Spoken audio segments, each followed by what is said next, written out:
you of something, okay? And you don't need reminded of it, but I'm gonna remind you anyhow, life is hard. Okay, fellas, life is hard. It's always been hard from the beginning, and it will always be hard. The Bible says man's days are few and full of trouble.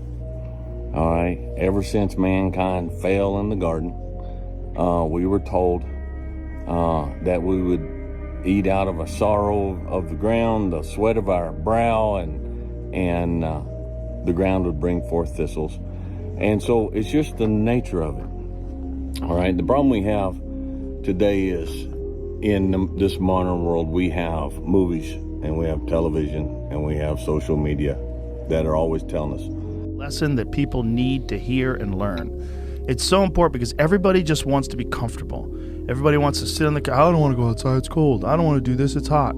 Like, you've got to do things that you don't want to do because you show your body that your mind is the boss. Your mind is telling your body what to do, and then you have control.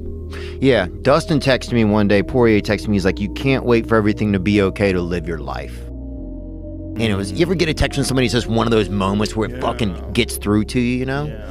And I was like, fuck yeah, man. That's a very poignant, and obviously coming from a guy like him who is very, very frustrating to try and become disciplined. And I apologize that I haven't talked about the fact of what to do if you come from an undisciplined family or you have undisciplined parents. I haven't really talked about what to do in that situation, but there's a reason that I haven't talked about that before, and that is because you don't get discipline from your parents.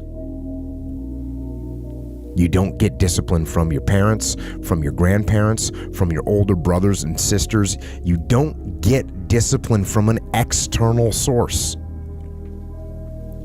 You have to get it from you. That's what self-discipline is. You get it from yourself. You get it from you. I was in the film room watching film, and I was watching the California Bears, and my defensive backs coach, 𝐒𝐮𝐿 came in the room. He said, Inky Johnson, I got some good news for you. And I dropped the clicker, and I said, Coach, what is it? He said, son, you're a projected top 30 draft pick. He said, all you have to do is play these next 10 football games. You're an automatic multimillionaire. I ran out of the room. I got on the phone. I called my mother and my grandmother. I said, listen, I said, after this season, our lives are about to change forever. And little did I know our lives were really about to change. The first game we come out, play against California Bears. I get an interception. We shut them down. We get the victory. Second game, we're playing against Air Force. It gets late in the game, found ourselves in a dogfight. And I approach the tackle like I approach any other tackle. And the way I'm approaching it, either I'm gonna knock you out or you're gonna knock me out. I'm 165 pounds. I can't play with anybody. But at the point of contact, when I hit this guy, something different happened that had never happened to me before in my life. I hit him and it seemed as if every breath in my body left. The real power is within your gut, within your heart. What I was doing was impossible, but I was doing it. Everybody has this innate capacity, the power of our mind as a captain of the vessel. That's the way nature has built us to be. Reflect on my fears, my insecurities, and I saw real men, what I thought were real men who were staying, who were overcoming adversity, who were overcoming all these different things that I had blamed so many fucking people in my life, my dad, my learning disability, my skin color, you know, me being everything. And so I sat there for a while and I was like, no one's gonna fucking come to help me. No one's gonna fucking come to help me. It's fucking me against me, period. And I said, the first thing I gotta start doing is facing every fucking fear I have. At this point, I actually drive back to Buffalo, New York to see my dad. Haven't seen him in years because I realize now I gotta fix some shit. I'm blaming everything, but I need to go back to the root of the problem, which is my dad. I gotta face the demon. I gotta go back and see what made him so fucked up to make me so fucked up. Why am I fucked up? And I go back as an older man now. I'm in my 20s. I'm not a kid anymore. And I realized he was the same man that he was. I looked at him in a way, we never said sorry to one another. And he went off about my mom and my grandparents and all kind of shit. But I looked at him in a way that I realize now why you fucked this up.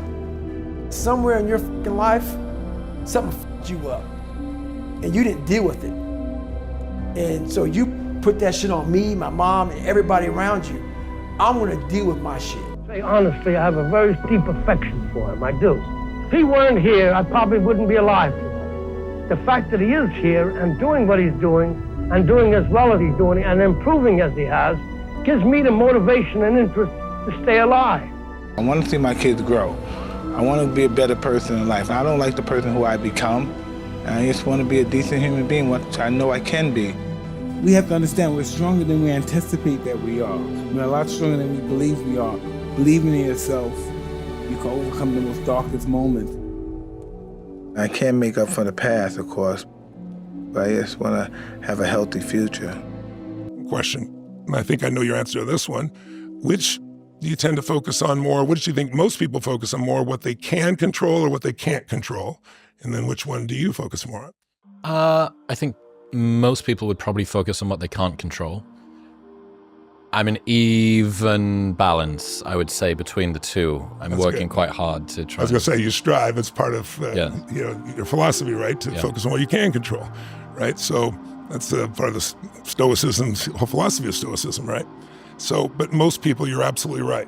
Now, in my seminars, it's different because I got 15, 20,000 people ask that question, and the vast majority of them say they're focused on what's missing, but the vast majority of them say they do focus on what they can control. That's why they came. Why would they spend their money and time? They want to take control of their business or their body or their relationship, whatever the case may be. So they have a different belief structure. If you have both of those out of whack, you got some real challenges. Most people have at least one out of whack, which creates stress. You fear that's been keeping you from living your dream, that's been keeping you from doing some things that you would like to do. Just think about those things. And how do we begin to handle that? Abraham Maslow said that the life is about growth. And he said, you can either go back to your comfort zone, and there you won't find any growth, or you must be willing to go forward and face your fears again and again and again. Because you're never going to have a fear-free existence. I mean, some fear is acceptable and legitimate. There are some things that you really should be afraid of. Now, you shouldn't allow it to immobilize you. Fuck your motivation. Fuck your motivation. You need discipline. Because motivation's not there every day. I'm missing motivation most days.